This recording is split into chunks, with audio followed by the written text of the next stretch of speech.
Okay, so yung topic po natin this morning is, how is your heart's posture? Sabihin mo nga sa katabi mo, kamusta yung puso mo ngayon? Puso, hindi nguso ha? Puso, kamusta? Sumagot ba yung katabi mo kung kamusta? Hindi sumagot.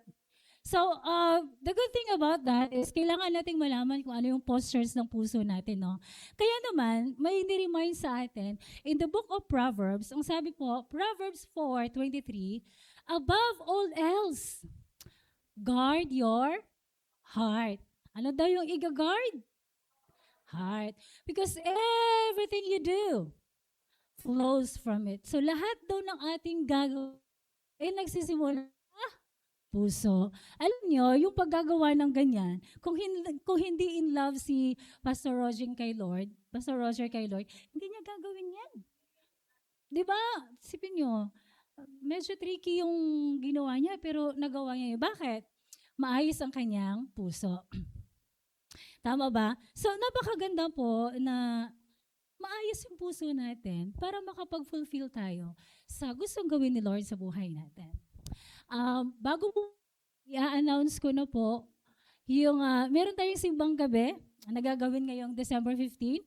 Papangunahan ko na yung mag-announce. So, ini-invite ko kayo lahat. Magkakaroon tayo ng winning event.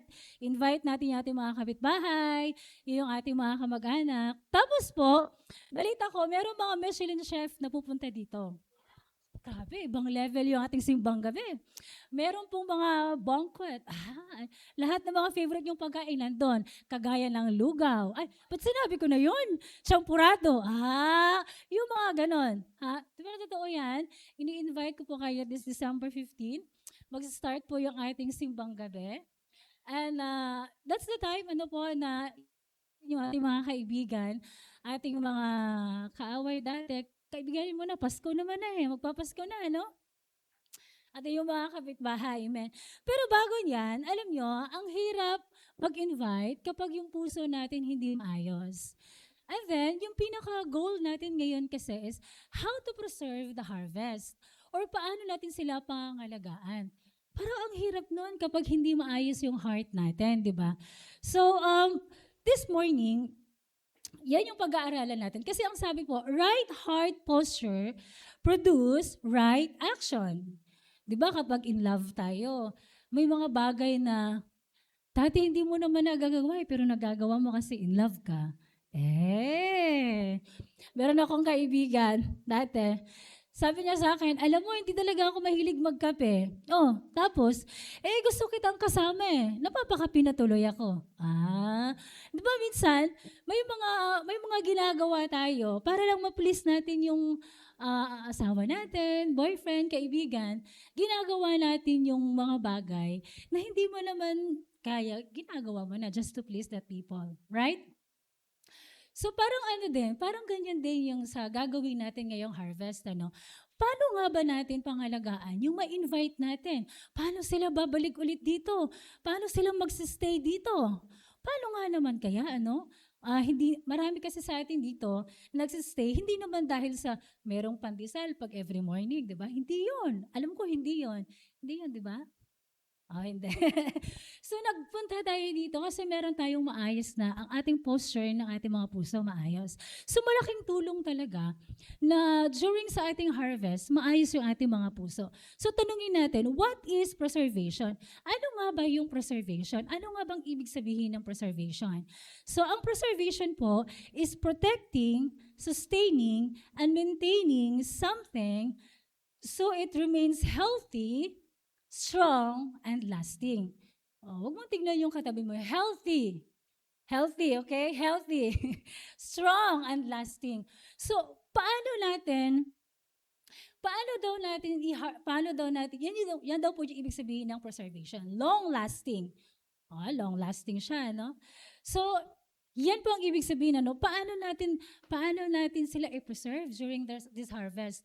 Kasi marami ng winning event na nangyari, ano po? Kahapon, nag-life group ako, tapos tinanong ko sila, Rona, sabi ko, Day, ano kasing batch yung ano mo, yung nag-encounter ka? Sabi niya, ganito, ganyan. Tapos sa batch mo, sino na lang natira? 2 na lang kami na. Ah, hindi masyado nating napangalagaan, ano? Hindi natin naingatan yung mga dapat natin ingatan. So, kailangan nating gawin to. Kailangan nating ayusin. Kasi sayang yung ating pag-winning event kapag tayo, yung mga puso natin, hindi siya maayos. Tama ba?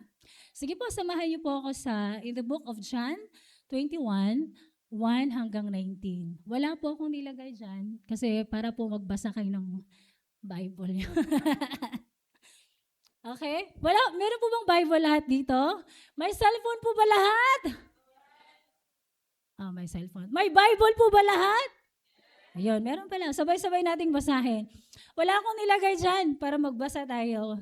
Okay, ginamit ko po dito yung NIV version. John 21, 1 hanggang 19. Afterwards, Jesus appeared again to his disciples.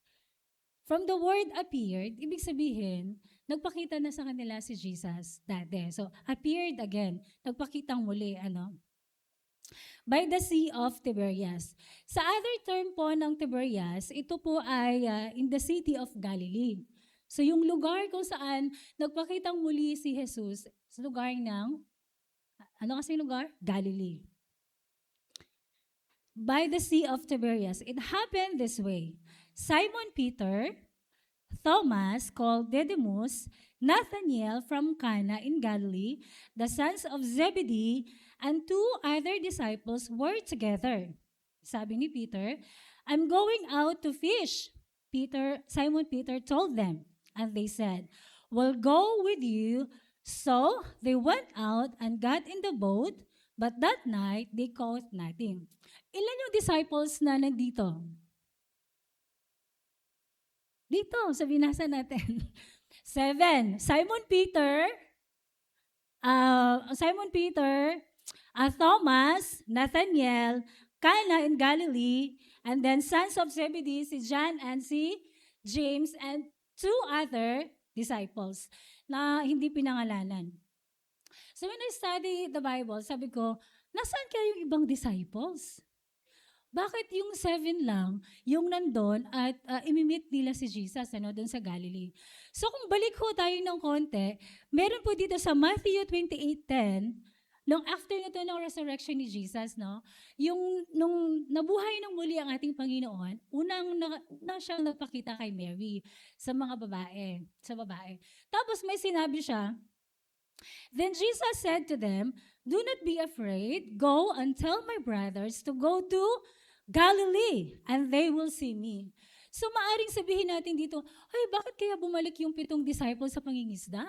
Bayan, hindi na sila nag-focus dun sa gagawin, bumalik sila dun sa pangingisda. Hindi, meron silang sinunod na command, na ang sabi ni Jesus, go to my disciples and tell my brothers that they will see me in Galilee. So meron palang reason kung bakit sila nagpunta doon.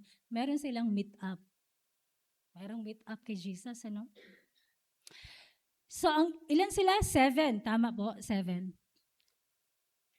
So, ito po, sabi nila dito, Simon Peter told them, and they said, we'll go with you. So, they went out and got in the boat, but the night, they caught nothing. So, marahil, iniisip natin, hindi patuloy si Peter. Pero hindi, meron silang usapan. Ako din tinanong ko, bakit kaya sila sa Galilee magkita?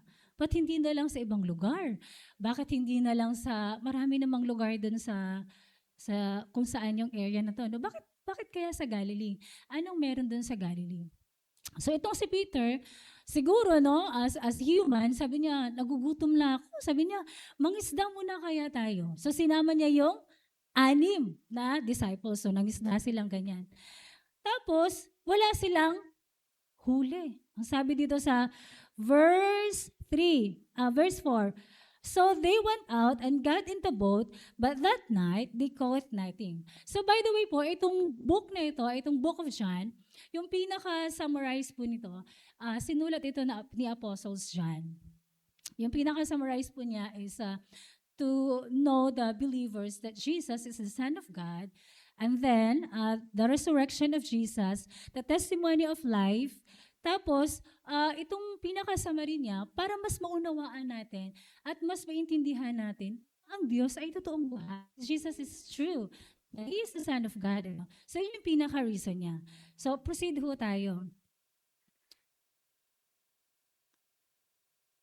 So, ang sabi po, early in the morning, Jesus stood in the shore, but the disciples did not realize that it was Jesus. So, umaga to, madaling araw. Tapos, sabi ng mga disciples, hindi nila alam na si Jesus yung nandun sa shore. So, minsan, may mga times na nandun ka sa sitwasyon na ganyan, hindi mo na alam kung sino yung gusto mong kausapin o ano yung dapat mong gawin. So, wala silang huli. Siguro pagod na sila dito. Sige, gutom, pagod. Buong magdamag, wala silang huli. Tapos, ang sabi niya, sabi po sa verse 5, He called out to them, Children, haven't you any fish? Sabi ni Jesus doon, mga anak, wala ba kayong huli? Ang ganda ng passage na to. Ibig sabihin, alam na ni Lord na walang huli yung mga disciples niya. Alam niya wala naman siya doon, malayo siya, nasa shore siya. Tapos yung mga disciples nandun sa dagat. Pero the good thing about Jesus, kilala ka niya, no? Kilala niya tayo. Sipin mo, alam niya na mga disciples niya yung nandun. Pero yung mga disciples niya, hindi nila alam na si Jesus yun. Bakit kaya? Ba't di nila alam? Okay, tuloy tayo. And then, he said, sabi na to ni Jesus, throw out your net on the right side of the boat and you will find some. Narinig nila, sabi nila, sabi nung tao dun sa, sa shore, ilagay daw natin yung ating net, right? At may makukuha tayong isda. So ako naman, nag-isip ako, ay tinanong ko, sabi ko, bakit kaya hindi nila kilala si Jesus? Nagbago ba yung itsura ni Jesus after ng resurrection? Kasi hindi nila kilala O di kaya, malayo ba si Jesus? Sobra bang layo? Ba't hindi nila na-identify? Pero the good thing about them, sabi nila, when they did, they were unable to hold the net because of the large number of fish. Nung sinunod nila, yung tao na nagsabi, ilagay niyo yung mga lambat sa right niyo at may mahuli kayo. When the disciples follow it, meron silang nakuhang maraming isda. Susunod lang pala. Sabihin mo nga sa katabi mo, susunod pala. Diba no? Maraming isda silang nahuli. And then, tuloy ho tayo, then the disciples, whom Jesus loved, said to Peter, It is the Lord. As soon as Simon Peter heard him say, It is the Lord, he wrapped his outer garment around him, for he had taken it off, and then jumped into the water, and the other disciples followed in the boat, towing the net full of fish, for they were not far from the shore, about 90 meters. Kano kaya yung 90 meters? Hindi ko alam When they landed the sea, they saw the fire of burning coals where there were fish in it and some bread. Bago tayo dumiretso, sino pong nakaka-identify ng boses kay Jesus? Sino? Sino specific na disciples? Si John. Sabi dito, then the disciple whom Jesus loved. Sabi niya kay Peter, kilala ko na kung sino yung sumigaw doon. Talaga, sino? Pong Ginoo. Tapos nagtaka din ako, bakit si John lang yung naka-identify ng boses? Ba't hindi si Peter? Di ba 7 sila? 7. Di ba 7 sila? Bakit si John lang? Hindi rin ba kayo nagtaka? Bakit si John lang yung nakarinig? Siguro kasi siya yung siya yung nagsulat ng siya kasi nagsulat kaya binida niya yung sarili. Hindi. Ayon sa aking pag-aaral, si John yung pinakabatang disciples. So kaya siguro nung nakakuha na sila ng maraming isda, lumiliwanag na, na-identify na niya, si Jesus pala yun. Diba? Narinig niya si Jesus pala yun. Tapos ang ituloy po natin yan, sabi po sa 9, Kung itutuloy natin yan, ang picture, ang ganda ng passage na to kapag basahin natin talaga siya detailed by detailed. Yung verse 9 at saka verse 8 at saka 9 dyan, nakita nilang nagluto na si Jesus. Grabe, sarap naman yung pinagluto ka. Diba? Oh, meron pa siyang bread. Meron na siyang fish Nandun na kagad yung fish. Tapos merong bread. Inisip ko tuloy, ano kayang klaseng bread yung niluto ni Jesus dito? Baka ito yung pandesal malunggay na may cheese. Sabi niya, nakapag-bake agad si Jesus. Walang nakalagay dito kung paano, di ba nakapag-bake siya. Pero the good thing about Jesus, tignan niyo po, very personalized si Jesus. Very nag-effort ba? Grabe yung effort niya, no? Nagluto ng isda, provide na yung isda, kasi wala silang huli. Tapos meron ng tinapay na kapag-provide na, pwede naman yung sabihin na banquet, magpakita kayo, di ba? Kasi Jesus siya magagawa niya yun, di ba? O, lahat ng mga magagaling na restaurant, litaw, magagawa niya yun. Pero bakit hindi niya ginawa? Kasi gusto niya personal. Gusto niya mag-effort talaga. Magsugba pa siya dito gisda. Nakakaano yun, di ba? Yung usok, no? O kung may ano pa, hindi maganda yung pakiramdam mo, hihikain. Di ba, no? Pero ang galing talaga ni Jesus. No? Katukin mo nga, kalagin mo yung katabi mo. Galing ni Jesus na pinagluluto niya yung mga disciples. Di ba? Tayo ba? May pinagluto na ba tayo? Wala. Sibin mo yon, nag-effort talaga siya. Sabi niya, then Jesus said to them, bring some of the fish you have just caught. Oh, nagluto siya, meron na kaagad isda. Meron ng bread. And then, ito yung pinakagusto ko sa verse 12. Jesus said to them, come and have breakfast. Oh, morning person na si Jesus, mahilig pa siya mag-breakfast. Pero none of the disciples dared ask him, who are you? Wala pa rin nagtanong sa kanila. Siguro nakita nila doon na yung itsura ni Jesus. Kasi after to ng resurrection Tapos, during this time na na-crucify si Jesus, naalala nyo ba na dininay siya ni Peter? Naalala nyo ba na 3 beses siyang dinanay doon? Pero tignan mo yung ginawa ni Jesus. Grabe, pinagluto pa niya si Peter. Si Peter na nag-deny sa kanya. Si Thomas, alam niyo ba yung kwento ni Thomas? Sabi pa niya, hindi siya naniniwala na nabuhay si Jesus Hindi ako maniniwala. Basahin niyo yung 20 yata, chapter 20. Hindi ako naniniwala. Pag di siya nagpakita sa akin at ipakita niya yung butas. Tama ba yun? O, dun lang ako maniniwala na na-resurrect, buhay talaga ang Panginoon. Di ba minsan madalas sa atin, may mga ganun din tayong moment sa buhay Yung to see is to believe. Yun sinasabi nila, di ba? Tapos si Nathaniel, at start nung tinawag sila ni Jesus, very skeptical si Nathaniel noon. Ayaw ko maniwala na siya yung Son of God. Hindi siya naniniwala. Pero tignan nyo, ni-redeem sila ni Jesus. Tinagpo pa sila dito sa Sea of Galilee. Pinagluto pa. Kaswelo naman, sarap. Pinagluto pa sila. So, itong passage nito, kung i-imagine natin, this is a perfect example of how Jesus is. Yung puso niya, napakaayos, yung heart niya, napaka-humble, despite of everything sa ginawa o nangyari in the past, Kakaiba yung heart niya para sa mga disciples. And then, sabi nga sa John 21:1, dito yung ni-instruct na ni Jesus. Kung babasahin natin yan in the latter part, ini-instruct ni Jesus dyan na si Peter, basahin na lang natin. Verse 15, when they had finished eating, Jesus said to Simon Peter, Simon, son of John, do you truly love me more than this? Tapos nagtanong ulit sabi ni Peter, yes, Lord. He said, you know that I love you. Tanong ulit si Jesus. Jesus said, feed my lambs. Ano daw una? Feed my lambs.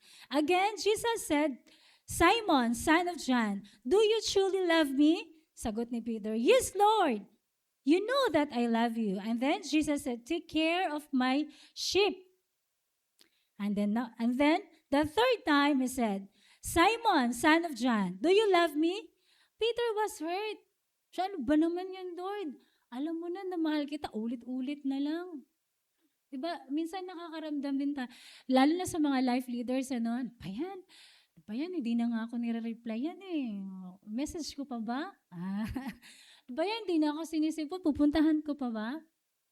So minsan may mga ganyan eh. Pero ang linaw ng instruction ni Jesus, ano po? Ang sabi niya dito, Peter was hurt because Jesus asked him the third time, "Do you love me?"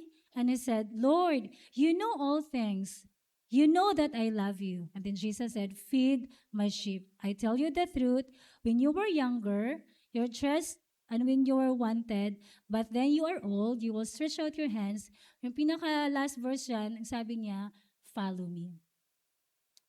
So how do we nurture the flock with the right heart posture? Nung bago to sinabi ni Jesus sa kanila, kay Peter, in-instruct niya mismo kay Peter eh. Bago niya sinabi, "Peter, i-feed mo, alagaan mo yung aking mga tupa, yung aking flock. Ah, ah, feed at saka, feed at saka, tend, di ba, or aalagaan." So, bago to binigay ni Lord na command, o yung instruction kay Peter, pina-experience mo na ni Lord, kay Peter, at sa mga disciples. Di ba? May provision mo nang nangyari. Pagkatapos may healing. Na-heal si Peter dun eh. Isipin mo, pinagluto sila ni Jesus, naayos yung relationship. Hindi man nag-ask ng forgiveness dito si Peter, na Lord, dininay kita. Pero ang ginawa ni Jesus, pinagluto pa niya ng breakfast. What a humble heart, ano? Ang dakila ng ating Panginoon. He is a perfect example of a humble heart. So how do we nurture the flock with the right posture? Number 1, by being obedient. Kailangan masunurin tayo. So ang tanong ko po dito, do we still have the heart that obeys? Meron pa bang mga puso na sumusunod? Last week, merong sinabi sa atin si Pastor Jimbal, meron siyang challenge sa atin. Yung challenge natin ay magbasa ng 1 chapter a day and 1 memory verse a week. Lahat ba kumasa doon? Taas yung kamay. Taas kamay. Taas kamay. So yan ang tanong ko. Do we still have the heart that obeys? So we have to check our heart, ano po. Kasi itong preservations, hindi lang to para sa mga bagong i-invite natin, ano. Ito din po ay para sa ating mga kamag-anak or sa ating family. Paano natin i-preserve yung faith natin, ano. Kung tayo mismo, wala na tayong heart that obeys. Ang sabi po sa John 27, sabi po sa verse 6 dito, no? Tingnan niyo po yung mga disciples. The moment na nag-obey sila, verse 6 sabi, He said to them, "Cast the net on the right of the boat, and you will find some." So they cast it, and now they were not able to hold it because of the quantity of fish. So in obedience, there is a reward. So bakit kailangan natin? Bakit kailangan nating sumunod? And then, sabi po sa John 10:27, "My sheep listen to my voice, I know them, and they will follow me." So why obedience is essential in preservation? Obedience is essential in preservation because you cannot protect, nurture, sustain God's harvest without following God's instruction. Mahirap mag-fed, mahirap magpakain, mahirap mag-alaga kung tayo mismo ay hindi pa maayos yung mga puso natin. Mahirap mag-attend ng life group, mahirap magdaan ng process, mahirap mag-church, mahirap mag-invite, mahirap lahat yan kapag hindi maayos ang ating mga puso. So we still have, ito ang tanong, ano, do we still have the heart that obeys? Meron pa ba yan? Meron pa ba? Yung challenge natin, napaka-easy lang nun eh. 1 chapter a day lang. Pero iilan lang sa atin dito yung kumasa ng challenge. Alam niyo po, kung sa mga maliit na bagay na ito, ay hindi natin ito i-obey. Diba sabi sa Bible, kapag hindi tayo marunong mag-alaga, pagkakatiwalaan ng maliit na bagay, ay hindi tayo pagkakatiwalaan ng malaking bagay. Tama po ba? So, let's check our heart. And number 2, how do we nurture the flock with the right heart posture? By being a servant. John 21:12, Jesus said to them, "Come and have breakfast." Yung picture na yon, pag ini-imagine ko, yung picture na yon, ang sarap, no? Pinapakita niya talaga, I am your father. You are my children. Diba? Nung walang huli yung mga anak niya, sabi niya, nandito ako, ipoprovide kita. Anak kita. So, I am your father. Now, I have a question, sabi, ang tanong ko po dito, do we still carry the heart of a servant? Meron pa ba yan sa atin? Or are you to be served or to serve? Or are you to serve or just observe? Ano po? So, meron pa ba yan sa atin? So, let's check our heart, ano? Meron pa ba ako ng servant na yon, yung puso? Yung humble heart, meron ba yan sa akin? Meron ba yan sa akin? Yun kaya nga yung tanong ko, ano, are you here to be served or to serve? Pero si Jesus, ang galing niya, no? He is our role model. Nag-serve siya, nagluto ng breakfast. Diba? Jesus sat at the table with those who failed him. Peter, who denied, Thomas, who doubted, Nathanael, who was skeptical, yet he chose to love over judgment, fellowship over rejection. He is our role model. Right? And number 3,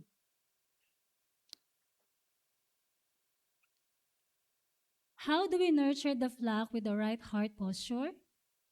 By being a follower. Do we still have the heart that follows? Meron pa ba tayo niyan? Meron. Meron pa ba tayo niyan? Alam niyo, nung binasa ko rin po itong passage na to, nakakaiyak, ano? Kasi despite of everything din sa ginawa ng mga disciples sa kanya, he is a really good model. Yung inimbody niya yung heart of a servant. Inimbody niya yung puso ng humbleness, yung humility. And then, gusto ko lang pong expand sa inyo ang ibig sabihin po ng follow me. Follow me is a present imperative, means keep following me. Or other translation po of follow me is come after me.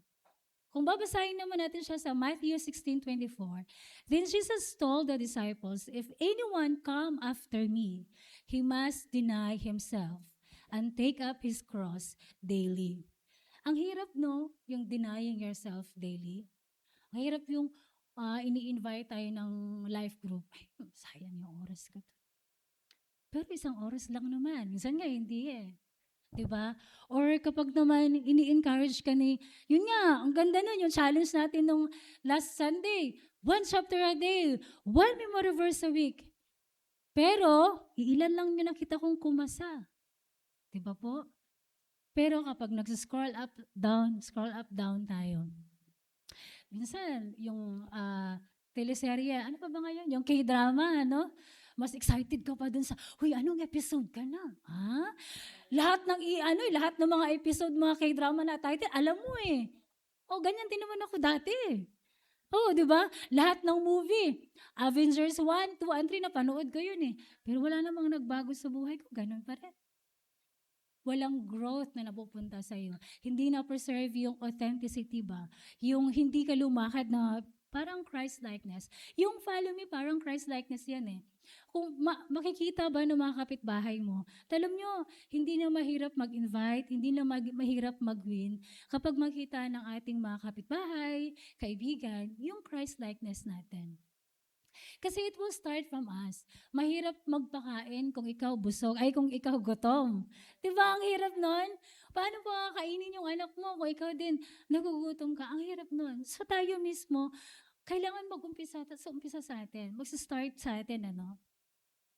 Ang hirap magdala ng kaibigan mo dito kung ikaw mismo hindi mo naintindihan kung sino ba talaga si Jesus. Ano ba talaga yung love niya?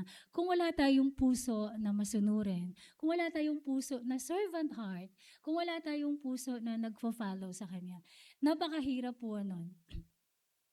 Ngayon, alam na ni Jesus na pagod ka. Alam niya eh. Alam niya na wala kang huli.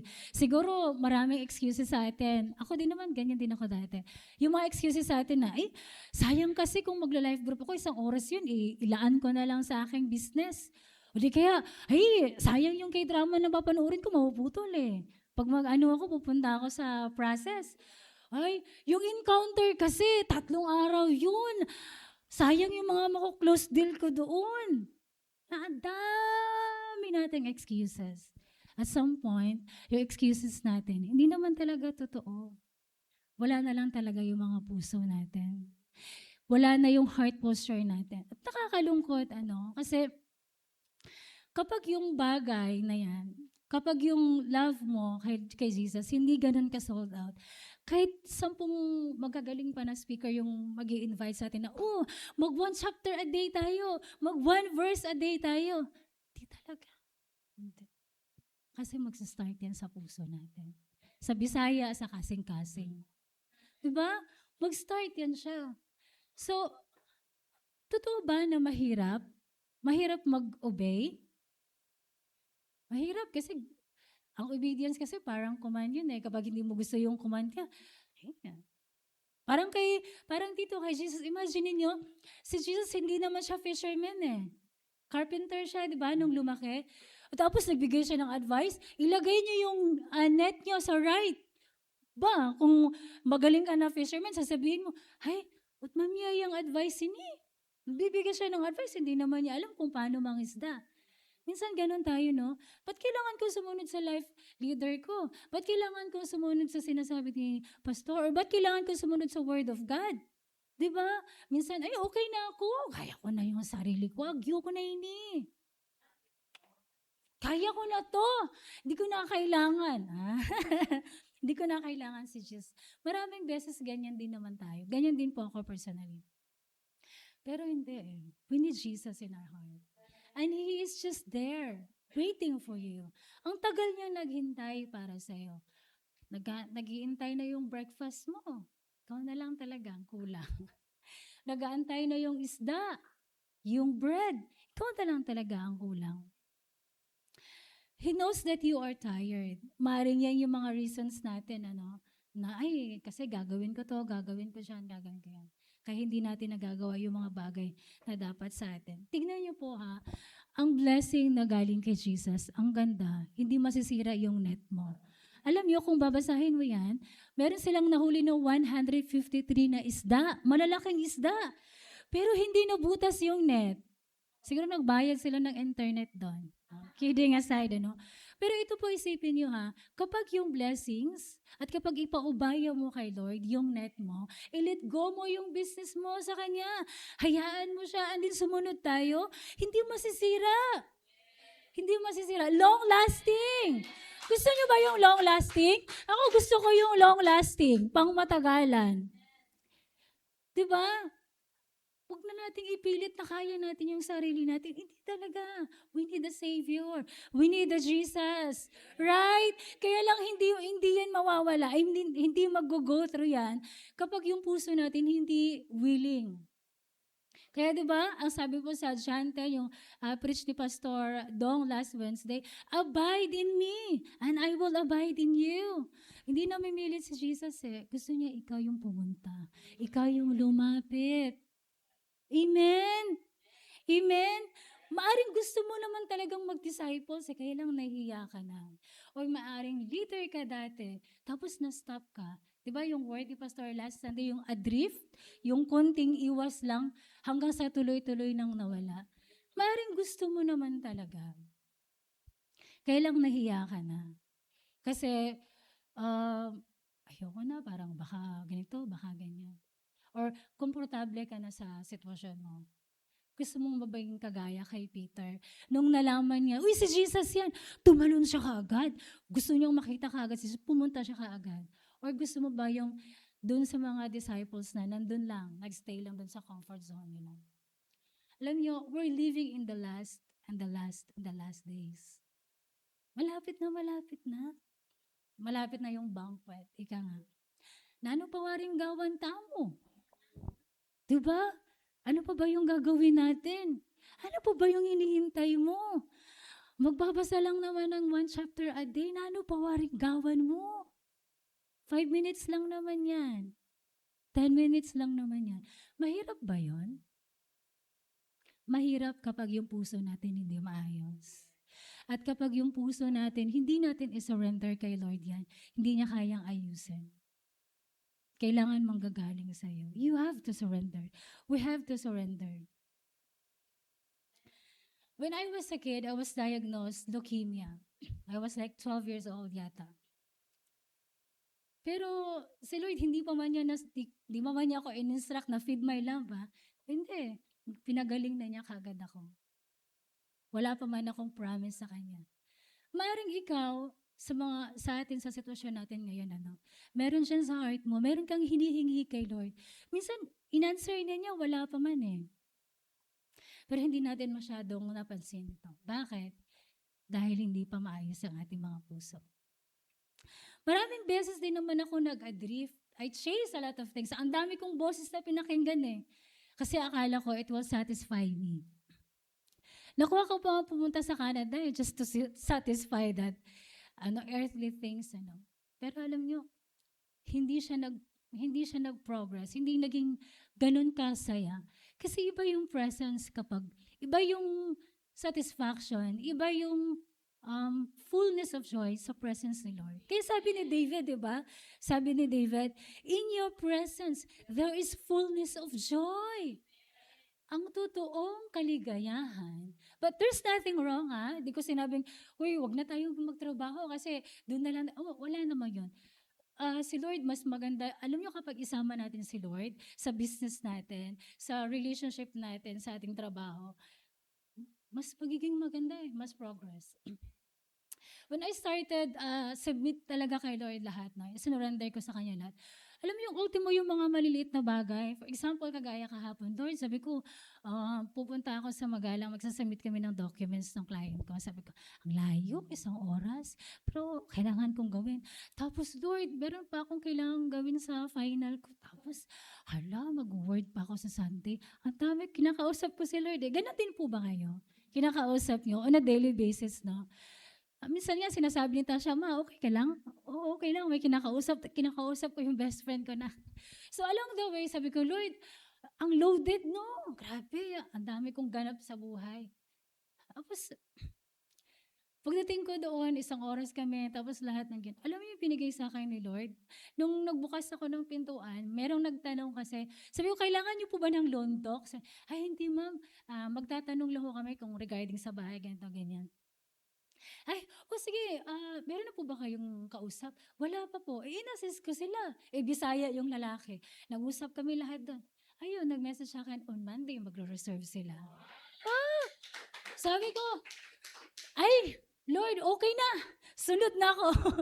Push na natin to. Di ba? Grabe, no? Yung chapter na to, yung binigay niya yung fish, literal na talagang binigay niya din sa akin yon. Sabi ko, sarap talagang mag-serve kay Lord. Subukan natin. Bigyan natin sa Lord 1 taon lang. Kasi kung mahaba masyado yung 1 taon, sige, gawin natin 6 months kaya. Malapit na naman yung 2026, no? Magkakaroon na naman tayo ang tawag dyan, yung mga New Year's resolution. Hindi na natin kailangang hintayin yun. Gawin na natin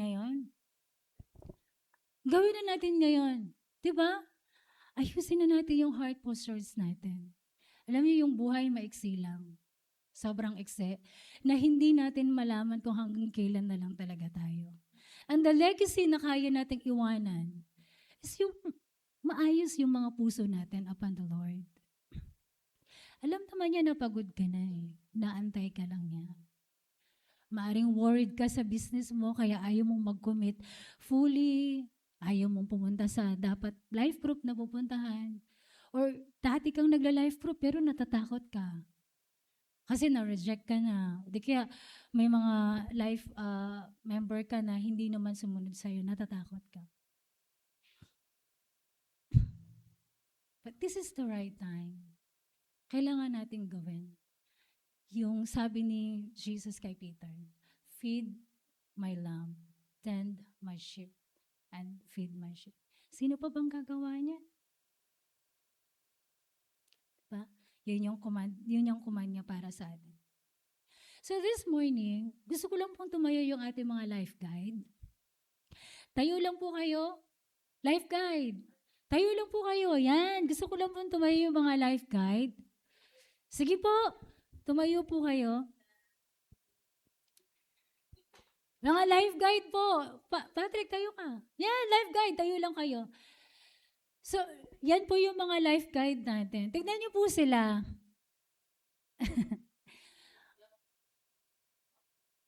Diba? Okay, maraming salamat po sa inyo. Kaya ko sila pinatayo kasi gusto ko pong malaman ninyo, yung mga nandito na wala pa pong life group, yan po yung mga tao na pwede nyong lapitan mamaya pagkatapos. Pwede nyo silang kausapin. Sabihin mo, seryoso na ako. I want to commit my life again kay Jesus. At hindi ko sasayangin yung araw na to. Alam niyo po, nung nasa Canada ako, during those struggle moments sa buhay ko, nag-hire pa ako ng therapist. Mahal ng bayad, 5,000 per hour. Pero alam niyo yung mga life guide na yan, any time of the day, pwede niyo silang makausap. Free of charge. Nag-obey lang din naman sila sa sinabi ni Jesus eh. Ayaw niyo ba yun na may kasama tayo sa journey natin? Sa ating buhay. Ang sarap, no? Yung may kasama kang kumain. Kasi meron silang, yan lahat sila, meron din yan silang mga pangarap eh. Meron din yan silang gustong puntahan. But they chose to obey kung ano yung panawagan ni Jesus sa kanila. Now, I don't know kung ano yung nararanasan mo along the way kung bakit ka nag-adrift, kung bakit ka lumayo ng konti dun sa ministry mo. I don't know. Pero in conclusion, sabi po, God shapes vessels that are clean. When the heart is contaminated, the calling becomes clouded. Kahit anong sikap natin, magkaroon tayo ng harvest event and everything, kung hindi mag-uumpisa sa mga puso natin, sayang lang. Thank you so much, Life Guide. Salamat sa inyong oras. Salamat sa inyong buhay na binigay niyo kay Lord. Sige po tayo ay tumayo.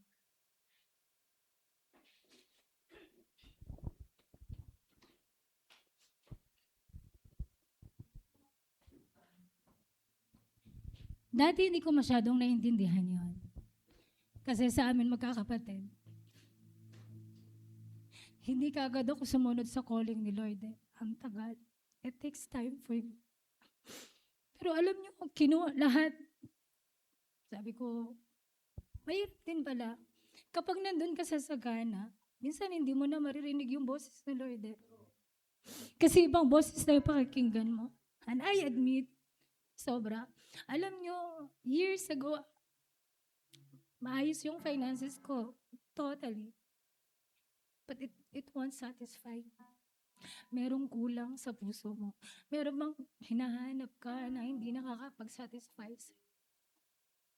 And then, when I started, Lord, kinuha ni Lord lahat ng meron ako that time.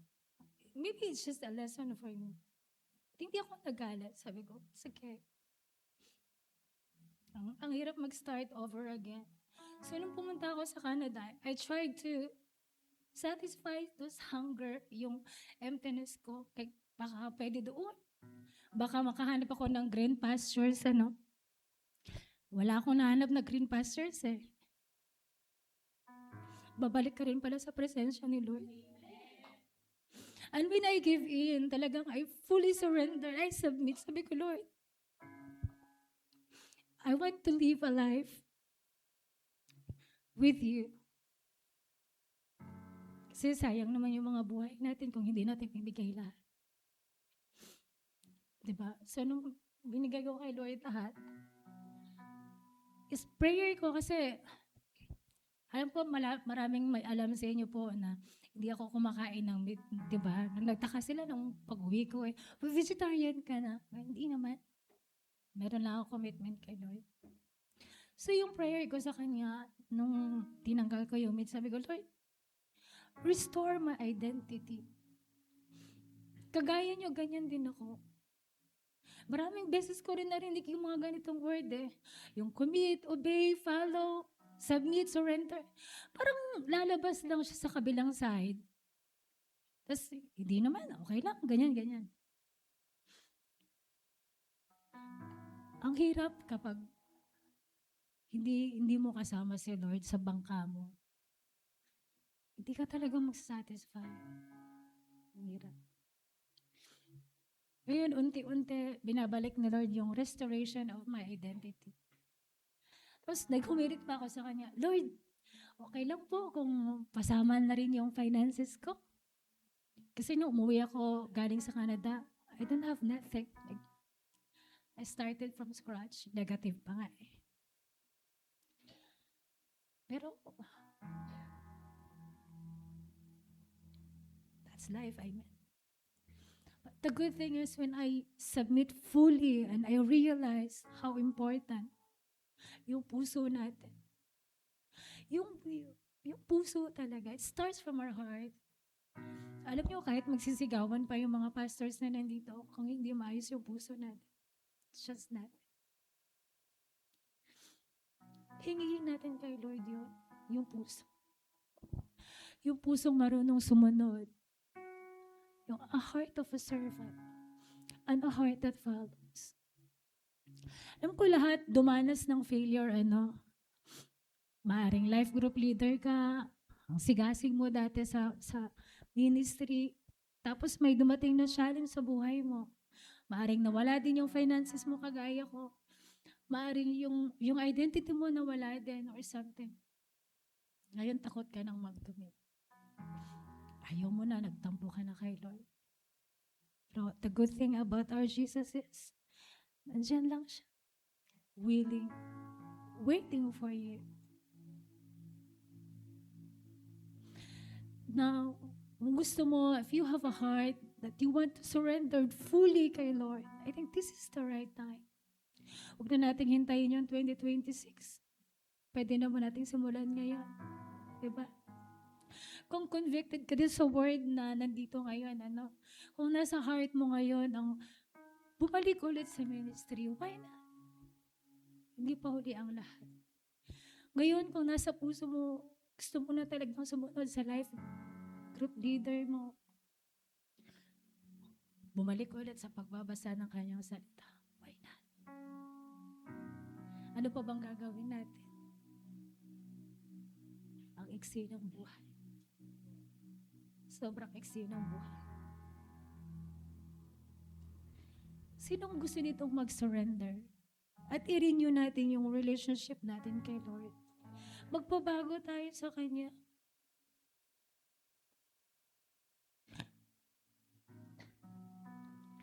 Itaas po natin yung ating mga yung pagtaas ng kamay mo is an act of obedience, is an act of surrender.